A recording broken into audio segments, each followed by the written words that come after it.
9 times 78, which is about, like I said, 150 grams. So every single day, 150 grams of protein.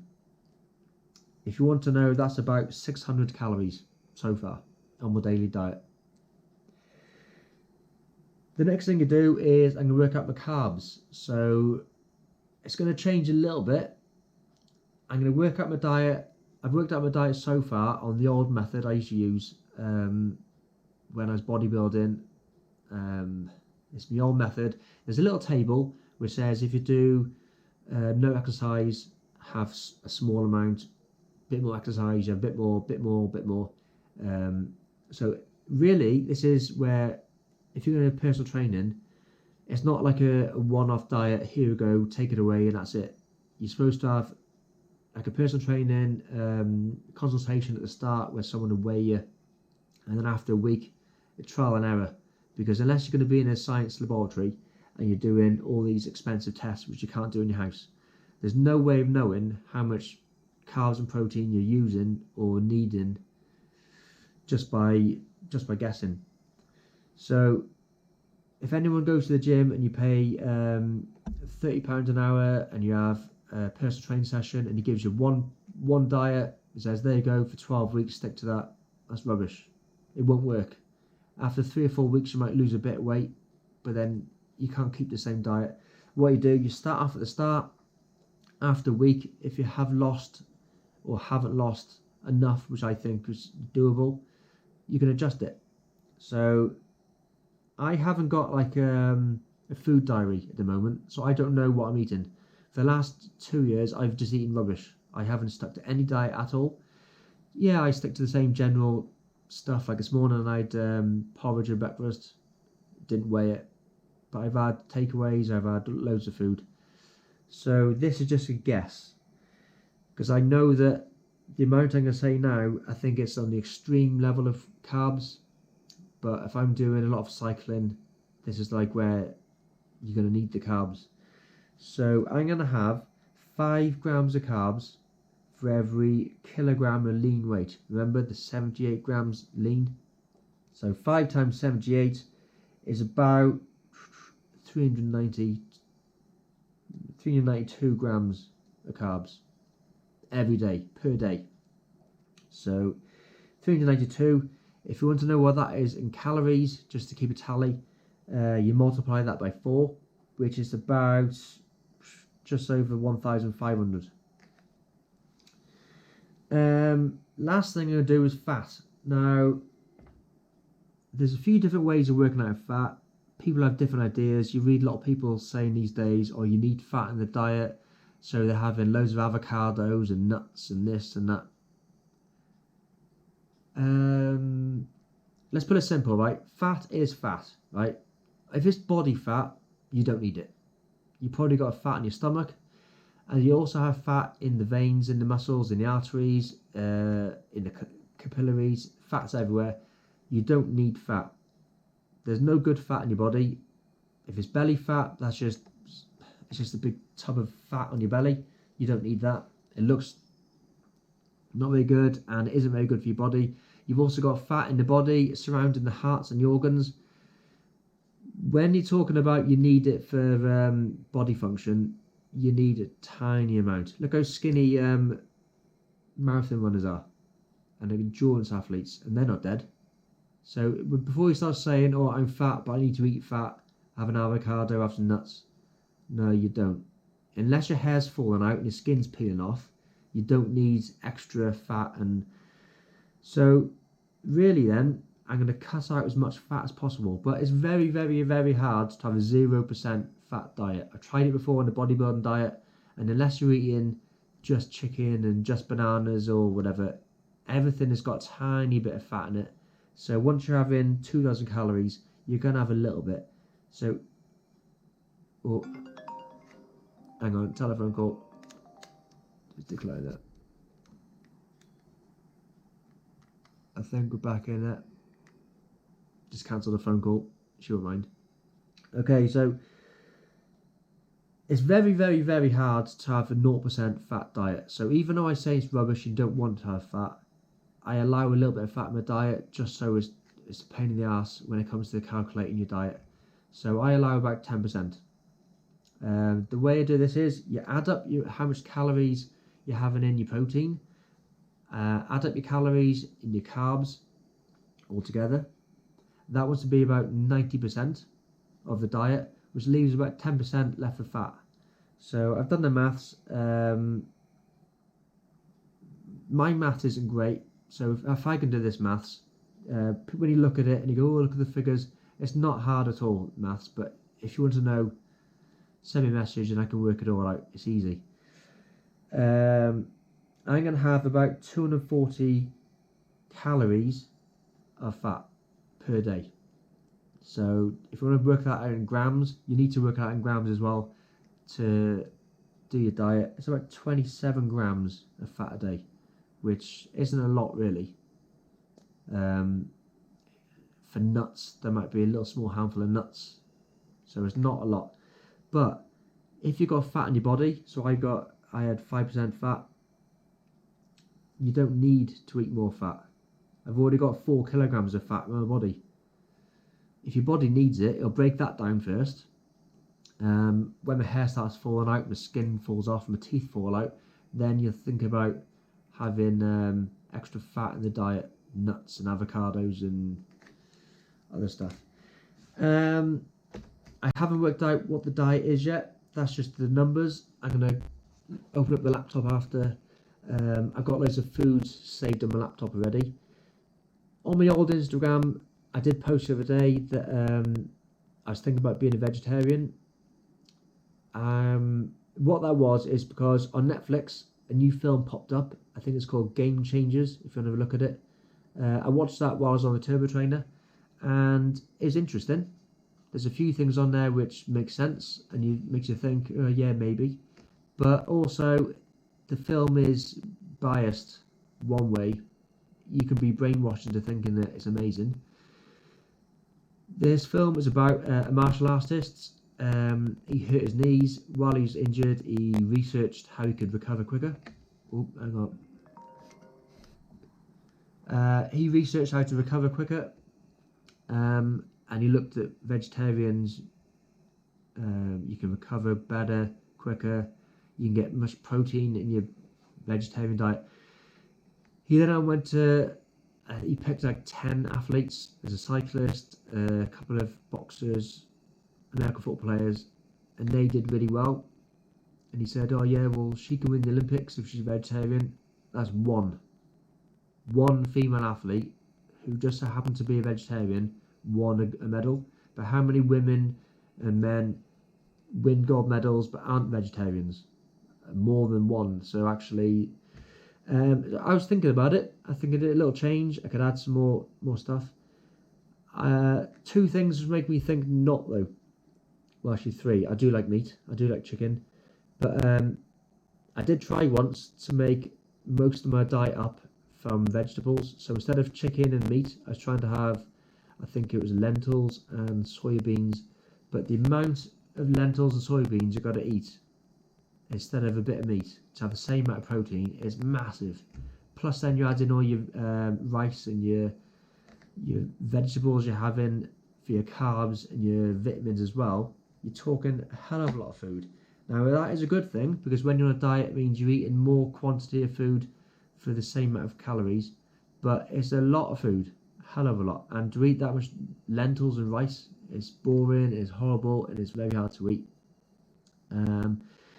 Second reason, main reason why I'm not thinking about being vegetarian anymore is because I have a mate. He's very fit. He's into cycling, triathlon. He's a great swimmer, great runner. He's about the same body weight as me, and he's not a what is he? I think his wife's a vegan. He's tried being a vegetarian, but now he's a pescatarian. So he eats fish, and well, I just talked to him the other day. He hasn't seen that film yet, but he's heard about it. And he said he doesn't think that being a vegetarian makes any performance gains. He said he's got fitter recently because he's bought a turbo trainer with Zwift and he's training harder. But the protein come from vegetables instead of fat and meat hasn't made a difference for him. So the performance gains aren't there. So there's not really much need for me to change. Health-wise, on this video it said that this man went into an American fire station and there was 30 odd firefighters there and they were all fat and obese. They tested their cholesterol at the start. After a couple of weeks of being a vegetarian, they tested their cholesterol again and the cholesterol level went down quite a lot for all of them. But is that just because they're vegetarian, or is it because they've eaten donuts and whatever else the Americans have, sauce and burgers, and were they overweight because they've eaten meat, or were they overweight because they was eating in America anyway? So I don't think the health benefits are coming from being a vegetarian. I think the health benefits are probably just being on a general diet and exercise anyway.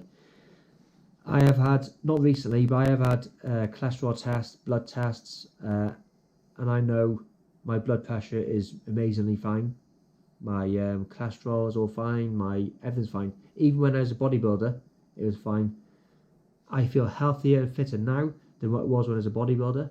So I don't think cutting out a bit of chicken, a bit of meat, the level I eat is going to make a lot of difference. Especially when I'm having 10% fat. And when I do work out my diet, the main meat source will be chicken anyway. So I don't think that turning to vegetarian probably won't make much difference. I'll lose that 10 pound of body weight anyway, just from being on a diet. Plus my training is going to go up and up and up and up. So yeah, so that's what I'm going to do. I'm going to work it out. I got 2 books I'm thinking of. One of them is called Nutrition something, and the other one is a sports supplement book. One of them, I remember reading it years ago, had a diet, it's talking about nutrition and diet and carbs and protein stuff for a cyclist. Now, I remember when I read it, because I was a bodybuilder, I just skipped it. Like I said, my degree, I didn't learn a lot. Most of my degree, I did all my experiments and all my research and things based on bodybuilding, because after my degree I was going to work in a gym and train people weights and body weight and body fat, and so I didn't really research much into cardio stuff. But I remember I did see it, so I might work out my diet again. So I'll work out this diet, I'll plan it, I'll do it for a week just to get up and running, because I know that I haven't had a diet for a while. So if I get into it, just do a diet. I'll take some photos and I can do some YouTubes and I can do some Instagram helping photos of this diet. And then over the next week, I can read up on this other diet. All it is, it's I remember reading about it. It was saying, like, if you're a cyclist entering a bike race on Saturday, where you'd have so much carbs on Wednesday, so much on Thursday, so much Friday, so much then Saturday morning, an hour before the bike ride, during the bike ride, and after the bike ride. And then on non-cycling days, how much carbs do I have? So because I'm now doing a cycling exercise plan, I might have a look into it, see what the figures are, see if it comes up anything majorly different, and I might pick up a few little tips. Maybe not for the week, because I know this diet's alright, but like, if I know I'm going to do a long bike ride on a Saturday, maybe I know then an hour before it how many grams of carbs to have for the bike ride. During the bike ride, if I'm going to ride 100 miles again, how many carbs you need per hour, things like that it goes into. Some writing on the screen for Instagram. We're telling your followers that you started a live video. Okay, I think I'm still alive. I think it says live at the top, 1 person viewing. Yeah, so I've been chatting now for 40 minutes. Yeah, like I said at the start of the video, it's a new Instagram page, still the same YouTube channel. So my YouTube channel is, let me think, the gym shed guy. I think if you Google the gym shed guy, you'll find it. But if you just search for gym shed guy, I'm sure it pops up. The reason because over there in my garden, I got a shed. I built the shed for a gym. I entered a bodybuilding competition, a few of them actually, and some people said, "Oh, where do you train? Do you train in this big massive gym?" And I said, "No, I train in a shed." And they were surprised. They said, "Oh, you're the guy." And a few years later, they said, "Hey, you're that guy, aren't you? You're the guy who trains in a shed." So the gym shed guy. I haven't trained in the gym for a while. Like I said, I've done no exercise weight training wise, but that's the YouTube channel, Gym Shed Guy. Instagram is changed now to Steve Fitness 375. So it's the same name, just the 375 in the end of it. Yeah, that's just an introduction. Who I am, what I've done. There's a few little things which annoy me in the fitness world, and that's why and sometimes I put posts on. It's not me like having a go personally at anyone. Don't take anything personal. I've been to some good gyms, I've been to some bad gyms, and I've seen the things I'm talking about in all the gyms, good and bad. People I know, people I like, they do the things that annoy me in the gym. So some of my posts on Instagram would be serious hints and tips. Some of them might be taking the piss out of people because it's funny, and some will be like, "Come on, what you're doing? That's just stupid. Don't follow these people." Sort of hints and tips. Obviously, at the moment, Instagram's really popular. People following girls who've got tight clothes on, but their exercise is useless. If the girl was never fat in the first place, if she was never injured in the first place, probably she hasn't had to try very hard. So if all of a sudden she's done a quick personal training course, and then all of a sudden she's making these videos, and she's only 19, don't think, "Oh wow, I'm going to copy what she does," because she's only been doing it for 2 minutes. If she was mega obese and now she's mega fit, yeah, follow her, copy her, because what worked for her probably might work for you. If she was mega fat and now she's just medium, well, that's not really anything to shout about. Yeah, well done for her for losing the weight, but it doesn't mean that what she's done is amazing. Pick the people that have achieved something which are really good and amazing, and they know what they're doing, and not just talking, but they actually do the stuff which they say they do. They actually drink the protein they're selling, they wear the clothes which they're selling, and try and copy what they're doing. Okay, I'm coming up to 44 minutes on my live chat, on my GoPro chat. So this video, I'm going to send it to the sky in a minute, and yeah, hopefully by the next video I'd have made my diet, thinking about the new diet from that book. I'm going to read up on some stretches because I've got some work to do on my legs and lower back, and then we'll go from there. Okay, thanks for watching, hope you're not too bored, and please like, share, follow, talk about my new Instagram. The more followers I get, the more likes I get. I know people are watching it, and I'm not talking to myself, but it is my own diary, and sorry, I just touched the tripod. It is my own diary, and I'll just keep doing it anyway. Okay, see you soon.